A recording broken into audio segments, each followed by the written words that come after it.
Hello friends, मैं Saurabh Suman SS exam गुरु YouTube channel पे आपका स्वागत करता हूं। कल आपने देखा, हमने भी बताया, आपने कागज भी देखा कि गया जो जिला है उसके जिला शिक्षा पदाधिकारी ने जो लेटर लिखा था उसमें यह था कि 10 तारीख को बीपीएससी का रिजल्ट आ रहा है। वीडियो कॉन्फ्रेंसिंग से उन्हें बताया गया है, इसलिए जो व्यवस्था करना है एक बड़ा सा हॉल का, डीआरसीसी का, जिसमें कि ज्वाइनिंग करवाया जा सके। आज उस पर संशोधित टिप्पणी आ गई। अब डेट बदल गया। अब डेट आपको पूरी तरह से सस्पेंस में रखा जाएगा और सुबह सुबह ट्वीट आएगा कि आज रिजल्ट आ गया या आज रिजल्ट आ रहा है। अब क्या है इस चिट्ठी में वो दिखाता हूं। दिनांक 7/10/2023 के द्वारा बिहार लोक सेवा आयोग पटना द्वारा माध्यमिक उच्च माध्यमिक अध्यापक नियुक्ति प्रक्रिया के अंतर्गत कार्यालय में रिक्ति संबंधी कार्य हेतु दिनांक 6/10/2023 को कर्मियों को उपस्थित होकर कार्य निष्पादन हेतु दिए गए आदेश में टंकन त्रुटिवश मतलब टाइपिंग एरर दिनांक 10/10/2023 को बिहार लोक सेवा आयोग पटना द्वारा परिणाम घोषित तिथि करने का निर्धारण किया जाना अंकित हो गया है। मतलब हमसे गलती हो गया है, ऐसा लिख दिया गया है कि हमने 10 तारीख का डेट लिख दिया है। वस्तुतः निकट भविष्य में परिणाम आने की संभावना, मतलब फ्यूचर में रिजल्ट आएगा जिसका डेट किसी को नहीं पता, ऐसा कह के आप उसमें समझ लीजिए। वही बात लिखा गया है कि आप क्या पढ़ना है, आपको क्या पढ़ना है। दिनांक 10/10/2023 को बीपीएससी का परिणाम घोषित होने की निर्धारित तिथि के स्थान पर संभावित तिथि पढ़ा जाए।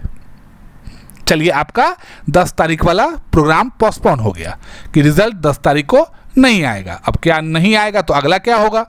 तो अब यही बात है जो अब चिट्ठी में है, जो कल हमने बताया था कि जितने भी टीचर ज्वाइन करेंगे उनका बायोमेट्रिक ऑथेंटिकेशन यहीं पे हो जाएगा, जैसा एग्जाम में हुआ था। इससे ये होगा, कल होके जो बिहार में शिक्षा विभाग ये चाह रही है कि शिक्षकों की उपस्थिति अनुपस्थिति बायोमेट्रिक के थ्रू करे, उसके लिए उन्हें बहुत ही सहूलियत होगी और तुरंत में ज्वाइन करने के लिए कहा जाएगा। अगले हफ्ते से नियुक्ति पत्र आएगा। यही अगला हफ्ता डेट चलता रहेगा।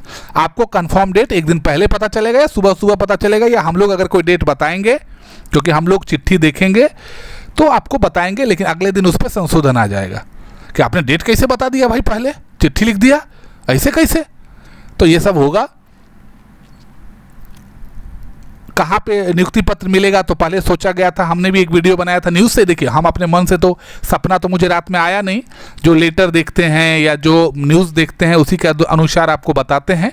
जो ज्वाइनिंग लेटर दिया जाएगा वो कल की भी चिट्ठी में हमने आपको बताया था कि डीआरसीसी या जिला निबंधन कार्यालय जो जिसको बोलते हैं, या कहीं पे ऐसे बड़े जगह पे जहाँ पे एक दिन में 2-3 हज़ार लोगों को बुलाया जा सके, वहीं पे सबको ज्वाइनिंग लेटर दिया जाएगा। गांधी मैदान में ज्वाइनिंग लेटर देने का प्रोग्राम लगता है पोस्टपोन हो गया है और 4 से 5 दिनों के भीतर उनको ज्वाइन करने को कहा जाएगा।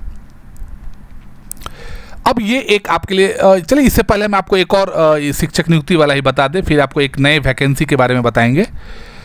एक और ये देखिए, ये पूरा डेट दिया गया जिसमें ग्रॉस सैलरी के बारे में भी बताया गया, जो आपको हमने बताया था कि सेकेंड जो बीपीएससी का टीआरई आने वाला है उसके लिए भी संभावना ये है। संभावना ये कहा जा रहा है रिजल्ट को कि 16 तारीख तक रिजल्ट आएगा, ऐसा कहा जा रहा है। 9 तारीख को मतलब कल बीएड डिग्री धारकों की अपील पर सुनवाई है और ये सबसे इंपॉर्टेंट डे है। इसके बाद तो किसी भी तरीके का राहत मिलने की बात कहना मतलब झूठ बोलने की तरह समान हो जाएगा। अब कोई राहत नहीं मिलेगा अगर नहीं मिला तो। कल लास्ट मौका है कि कुछ बीएड वालों के साथ राहत मिल जाए सुप्रीम कोर्ट से। राहत के लिए क्या कहा गया है हमने आपको पहले भी बताया गया था कि वैकेंसी का डेट, रिजल्ट और सुप्रीम कोर्ट का जजमेंट का डेट अलग है। वैकेंसी पहले आ गई थी, हमने एग्ज़ाम भी ले लिया, ऐसा कहा गया है। लेकिन अब जो होगा सुप्रीम कोर्ट के हाथों होगा, तो उसका इंतज़ार हम लोग कल करते। कल जैसे ही आएगा हम आपको तुरंत बताएंगे। और शिक्षकों का वेतन आप जान गए। अब मैं आपको एक जॉब से संबंधित वैकेंसी के बारे में बता रहा हूँ। दिसंबर में 10,000 एएनएम की नियुक्ति परीक्षा होने वाली है। इसका सेंटर 4 जिलों में होगा, पटना, मुजफ्फरपुर, आरा और छपरा में। परीक्षा का सिलेबस आयोग की वेबसाइट पर अपलोड कर दिया गया है। साथ में चयन प्रक्रिया में बदलाव कर दिया गया है।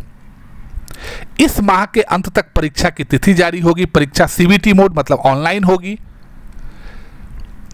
इस परीक्षा का आवेदक जो हैं पहले ही 50,000 से ज़्यादा आवेदन कर चुके हैं।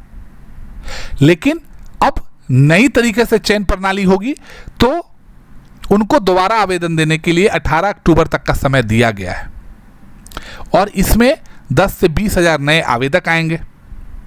तो कुल संख्या 60 से 70 हज़ार आवेदक की संख्या पहुंच जाएगी और 10 हज़ार बहाली होगी।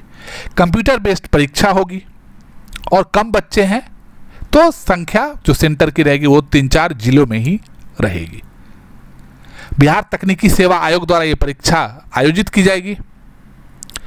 हर दिन प्रत्येक दिन 5 से 6 हज़ार परीक्षार्थियों की परीक्षा ली जाएगी। 1 सप्ताह से 10 दिन तक परीक्षा चलेगा। आप वेबसाइट पे जाके सिलेबस देख सकते हैं और जिनका आवेदन बाकी है वो आवेदन भी कर सकते हैं। मेरे साथ जुड़े रहें, लगातार अपडेट देंगे। कल फिर से आपके लिए BSSC और BPSC TLA 2.0 के लिए मटेरियल वेबसाइट पर यूट्यूब पे आपका अपलोड हो जाएगा, जिसको देख के आप MCQ सॉल्व करें, याद कर लें और मटेरियल से लाभ ले लें। मेरे साथ जुड़ने के लिए बहुत धन्यवाद। चैनल को लाइक और सब्सक्राइब करते रहें, साथ में कमेंट भी करें।